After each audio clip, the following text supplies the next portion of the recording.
Some of my influences would have to be John Bonham, Led Zepplin, Neil Peart of Rush, of course Buddy Rich, the king of drumming, Steve Gadd of Steely Dan, did I say Charlie Watts, Rolling Stones, those guys.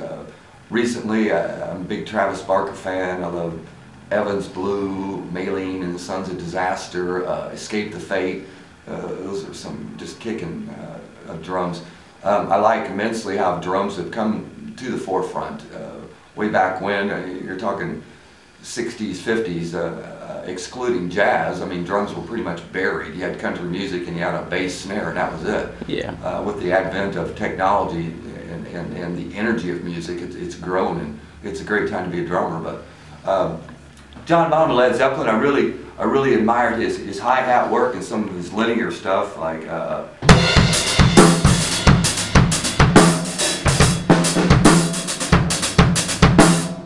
stuff like that. He was great at linear triplets on the drums.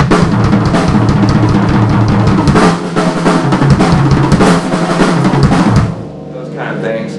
I love Charlie Watts, the Rolling Stones, how he would use ghost notes with his left hand instead of everything being even volume. He would play his left hand really softly.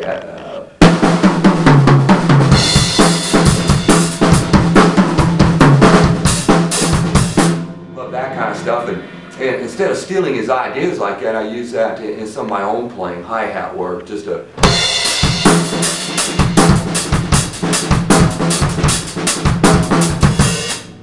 little things like that, a soft left hand, ghost notes. Neil Peart was great with his double bass and the different time signatures, Tom Sawyer, just that kind of stuff. He was great double bass, just 16th note.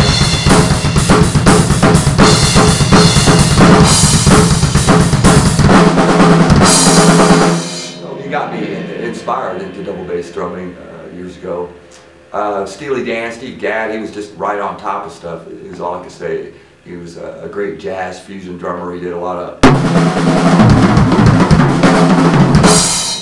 fast, and of course Buddy Rich, he was Mr. Zippy, so we're all trying to catch up to Nolan Ryan. So. Yeah. Travis Barker, I love his hi-hat work. I love his patterns like that kind of stuff. So yeah. Instead of stealing his stuff, I listen to what he's good at and his forte, and just try and out of respect, and some of his stuff's really fun to play, but try not to steal it. Yeah, he's a power drummer too, from what I've seen. Yeah, he's a great single stroke. He's very he's the only drummer I've heard recently that has a real jazz influence, jazz fusion, and a rock drummer. So I kind of click with him. I really do. Yeah, I think he's really popular now, or has been in the last 5 years. He's done a lot of stuff with hip hop, and there's no boundaries for him. Yeah. And he's willing to do everything. Who really, break the mold. Yeah. They don't care what they're ready to try anything. Yeah. But yeah, say it's somebody like, say, Barker, or the newer drummers out there, if they're trying to learn how to play like them, what would you suggest how to start out?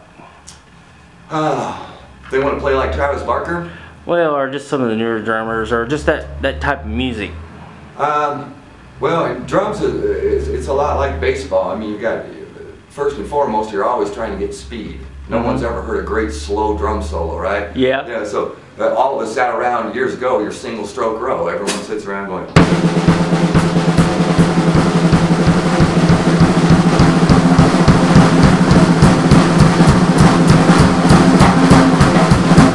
Do that daily, and drums are double strokes.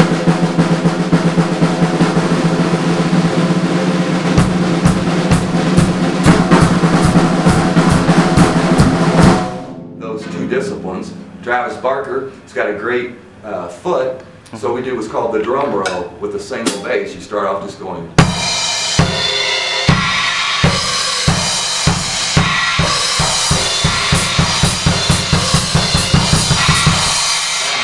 I'm doing that daily, so those are a couple of things that I did double bass, simple starting off with just 16th notes.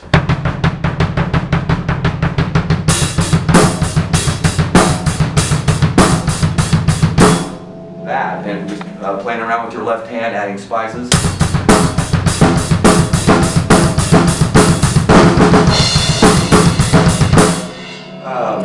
I believe it's Thomas Lang, one of the top drummers, instructors and so forth.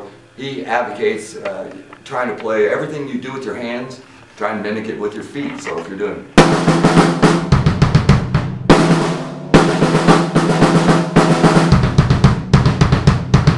and that's what he's doing.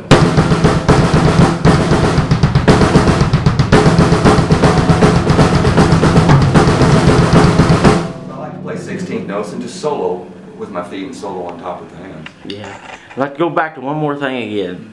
And I never even thought about it until I started talking to you, was Earth, Wind, and Fire. Oh. And I still love to hear that. Yeah. When you put that into that, because, like I said, I didn't know his name, and you might have said the same thing, because it's not always about the name. Right, and I apologize to the guy, he's so incredible, I can't remember his name. But years ago, I really tried, I was trying to expand my right hand, single strokes. He was great at that for long periods of time. So at first, I spent about a year trying to play, I think it's That's the Way of the World in September and some of those great songs way back when. But it taught me how to relax with my right hand to get through a 3.5-minute song of playing 16th notes on the hi-hat. Taught me really to master what's called French grip, meaning thumb on top as opposed to German grip, where everything's wrist generated. So I spent a year just trying to bring some accents into my hi-hat playing and take it from a monotone sounding sound to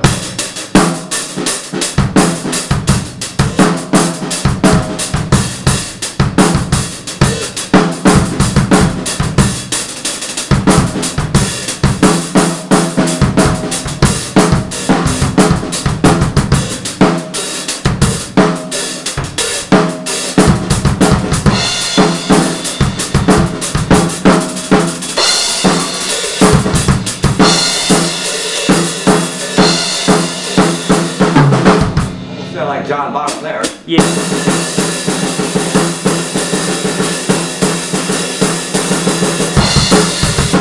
That's John Bonham there, wasn't it? There's John Bonham. Do that again.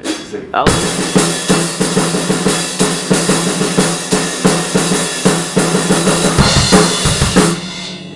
love that. Love that.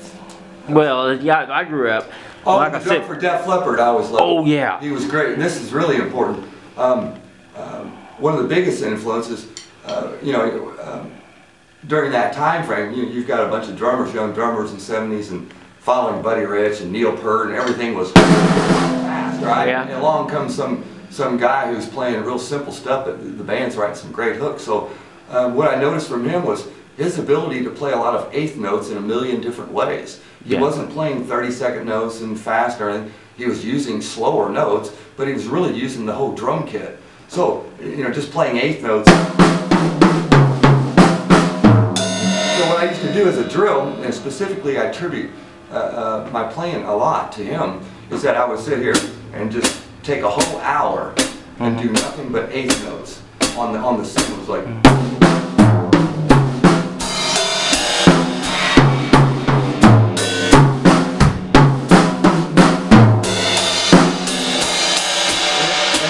Turned into beats like.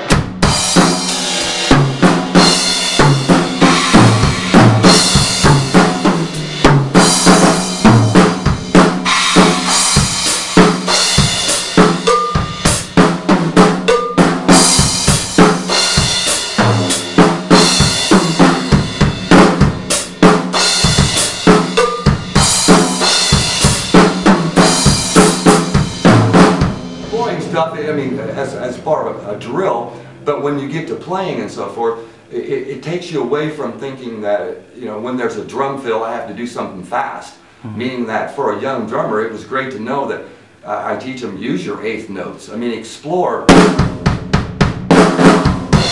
right? Yeah. That's there. You always don't have to think. Speed, right? Yeah. There's a bunch of the slower notes, and you can really utilize your whole drum kit. And Def Leppard, for its time when they came out, wrote some of the catchiest. Yeah, they had great melodic hooks. Yeah, and I think they brought the cowbell back so far that Saturday Night Live would do a skit on it. Right. Yeah.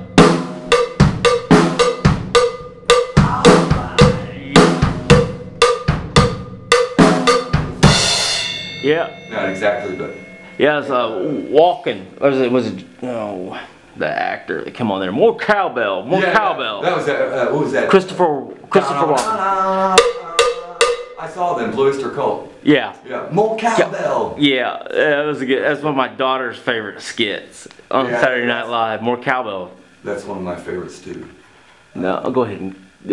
Well, I was trying to think of another drummer that, say, as a guitar player, and not a great guitar player, just love to listen to him, love to listen to all music, but other drummers that I like to listen to, I'm trying to think, John Bonham and Santana. There's a lot of Santana fans in the style of drumming. Santana is where I picked up bend stuff that. Oh, I love when Yeah, so it taught me pitch bends, rim shot. These kind of things, and so I sit around doing stuff like